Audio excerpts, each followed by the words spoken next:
Hey everyone, this is a presentation on honesty and a response to it as an ethical workplace issue.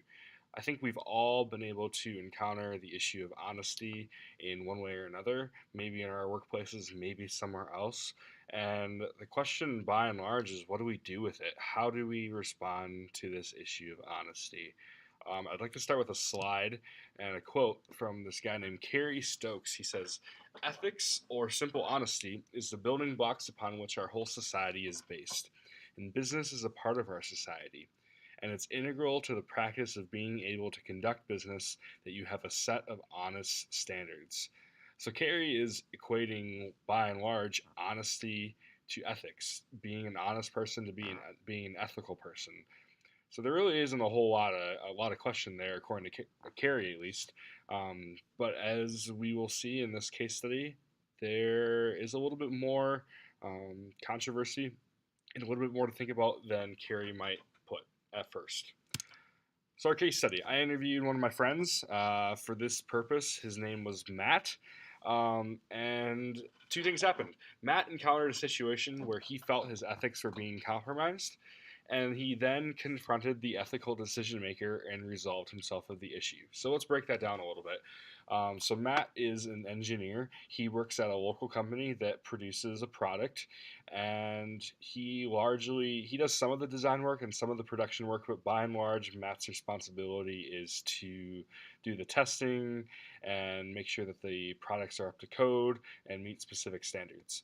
His boss told him to test these products and to certify these products and to make sure that they pass these tests and certification, mainly along the lines of environmental standards and standards such as LEED certifications and things like that.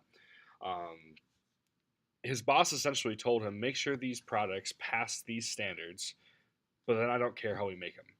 Once they pass the standards and once they've been certified, it doesn't matter how we make them. I want them to be made cheaply. I want them to be made well, but I don't necessarily care that the final product is the same as the product that we tested. And to Matt, this was a big ethical issue. He saw this as not being in line with what he learned in school, with what his Christian faith told him was the right thing to do, and he saw this as an ethical issue. So he confronted the decision maker, who in this case was his boss. Um, his boss and the CEO of the company, it was a small company, was the one making the decision. So he confronted him, and his boss actually relented. His boss told him, "Look, I understand your viewpoint. I don't believe you're correct in that viewpoint, but ultimately, you don't have to sign off on everything. I still want you to do the testing. I'll sign off on it. I'll be responsible for the decision." And he left it at that. Um, so Matt was somewhat happy with this decision. He wasn't extremely happy, but it at least made him no longer the person responsible for the decision. Question is, though, was that enough? Did Matt do enough in this situation? Did he do the ethical thing? And what would you do? What would you do in a situation like this? I think it's really important for us to start with a framework and start with a foundation, especially as people who attend a Christian university, a Christian seminary. We're in school to learn about our Christian faith and how to live it out, either in the church, in our families, or in our workplace. So it's important to start with, what does Scripture say? And I've looked at a few different passages. We'll highlight four. First off, 1 Corinthians 5:12. What business is it of mine to judge those outside the church? Are you not to judge those inside?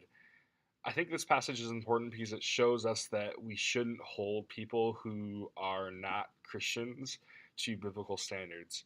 In this case, Matt's boss is a Christian, so that doesn't necessarily apply, but just keeping this in the back of your mind as you're engaging in different ethical situations and ethical scenarios, that it's not necessarily wise or possibly even biblical to hold those people who aren't Christians to Christian biblical standards. That being said, what should we as Christians do with ethical situations? What should Matt do in this situation? And what should ultimately his boss, who, by the way, is a professing Christian, what should he have been doing according to Scripture? I think that Scripture is pretty clear in regards to honesty and honest behavior. Exodus 20, verse 16 says, "You shall not bear false witness against your neighbor."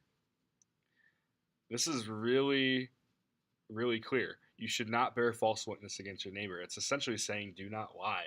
Do not bring yourself to say falsehood.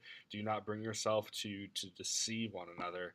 And Paul goes on to say this again in Ephesians chapter 4, verse 14. He says, to no longer be children, tossed to and fro by the waves and carried about by every wind of doctrine, by human cunning, by craftiness and deceitful schemes. So ultimately, Paul is saying, like, don't do things that are deceitful. And finally, in First Peter, we see why we should be doing this. Like, why should we follow the commands to not be deceitful?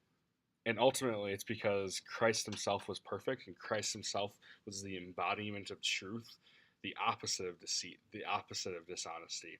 First Peter writes, "He committed no sin, neither was deceit found in his mouth." I think it's pretty clear. But what do we do if we're not Christian? What do we do if we're in a situation where we're encountering someone who's not a believer? What do ethical theories say? I want to take a look at three different ethical theories that hopefully we're all pretty familiar with. The idea of virtue ethics, the idea of utilitarian ethics, and the idea of relativistic ethics. So virtue ethics asks the question and tell you to do the right thing. They ask the question of what is the right thing to do. They really look at the character of the person, the virtue of the character, the virtue of the person, and they say, what is the right thing to do based on character? What does my character tell me to do in this situation? In the situation of honesty, there are very few cultures that I'm aware of, at least, that promote dishonesty as a positive, virtuous aspect. Every culture that I'm aware of promotes honesty and trust as something that a virtuous person does, something a person of character carries himself out to do. So virtue ethics would say that honesty is the most important thing in this situation. Next, we have utilitarian ethics. Utilitarians say to do what is best for the largest number of people. Ask yourself, how does this decision affect all the different people that it might affect? And whatever decision has the best outcome for the most number of people, you should do that one.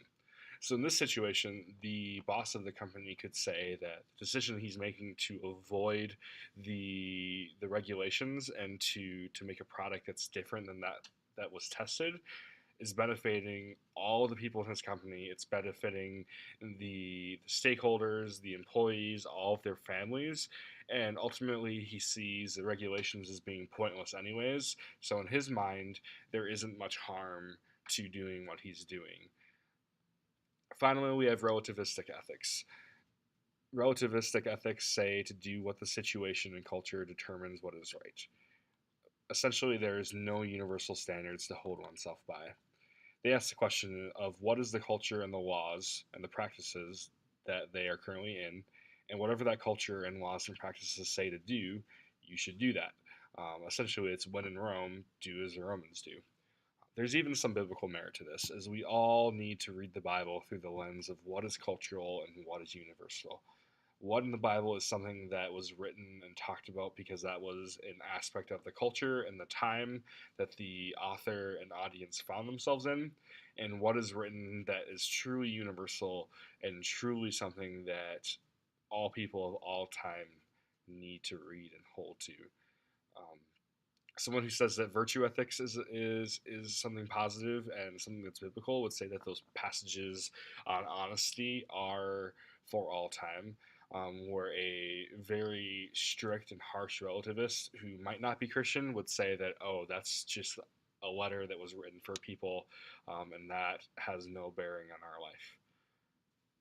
So now that we know the three different types, virtue ethics, utilitarian ethics, and relativistic ethics, what can we do? What can we do in the workplace and in our lives to be better ethical people as it comes to honesty? I think the most important question to ask is, what does the other person hold? What viewpoint does the other person hold in this situation and in this circumstance? Because it's really important to understand where you're coming from and the ethics that you have, but I think it's even more important to understand where the other person is coming from. What situation are they finding themselves in? What biases might they have? And why are they making the decision that they're making? For example, if it's a virtue-based ethics situation and they're trying to make a dishonest decision. Personally, I think the best situation in this would be kind and loving rebuke. Confronting the person in a really respectful way and saying something along the lines of, "Hey, I don't think you're acting in a virtuous way. This doesn't seem to be in line with who you are and what your character is. Could you explain that a little bit more for me?" Um, I think this is the best way to do it. It's best to start one on one. That's even in scripture we read, Jesus says, "If your brother sins against you, go and tell him his fault between you and him alone. If he listens to you, you have gained your brother. But if he does not listen, take one or two others along with you, that every charge may be established by the evidence of two or three witnesses. If he refuses to listen to them, tell it to the church. And if he refuses to listen even to the church, let him be to you as a Gentile and a tax collector." So Jesus is giving a method for confrontation, a method for conflict. And since virtue ethics is, I think, the best way to address virtue ethics is confrontation, I think it's really important to look at this passage. So in this case, Jesus is saying to go to the person one on one. So if your coworker is doing something that you view as not ethical, don't tell the whole team. Don't start gossiping about it. Don't go right to the VP of your company. Talk to them one on one.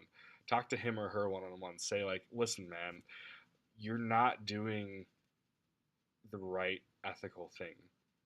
I really think you should fix this." And if he listens to you, great. You've gained a relationship and you fixed a problem. But if he does not listen, as scripture says, take one or two others along with you. This might be some of your coworkers, your teammates, maybe maybe it is a supervisor if the supervisor has a really close relationship with your team, so that other people have your back and other people are invested in it. Um, and if he refuses to listen to all of them, then you tell it to the church, you tell it to the company, you take it higher up, you talk to your manager, you talk to your director, and you bring the ethical issue to their attention and let them make the decision.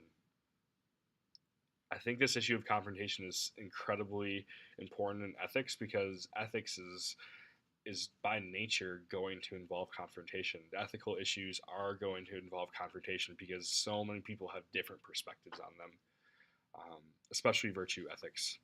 Utilitarian ethics, um, in addition to confronting them the way that Scripture tells us, I think it would be really useful to be pointing out the ways that the actions can be harmful to other people or groups. The person who's living by utilitarian ethics and using that as their framework for the decision doesn't think that their decision is harmful to the majority. So it's up to you to point out the way that it is. Finally, relativistic ethics. You can this will be really challenging because relativistic ethics by nature can be relative to the person and be relative to the situation. So a starting point for this is, how is this not an ethical behavior in this culture and situation? How does this not mesh with where you are right now? And it's just all about starting a conversation. Maybe it is a behavior that does fit the culture and situation. Maybe you work for a company where lying and cheating and dishonesty is common, and it is just something that is lived with and assumed will happen. And if you're trying to, it's gonna be really difficult for you to live differently than this, but you can start a conversation. You can start a conversation with why you believe what you believe, why you think that dishonesty is bad, why you think that being an honest person is important. Um, and ultimately, if you get anything from this presentation at all, it's that ethical issues should start with conversations and relationships. It should start with a conversation with someone, and it should start and have a foundation of the relationship with that person. If you're trying to make a change in an environment or change someone's mind, and you just tell them, hey, your ethics are bad, or hey, you're making a bad decision, without truly understanding where they're coming from or having a relationship with that person, it's not going to get anywhere. And even if you disagree, you can at least disagree and still have had a conversation and built each other up through that relationship that you formed. Thanks for listening. I hope you learned something about honesty and ethics today. And go forth into your workplaces and try to be ethical people as it relates to honesty.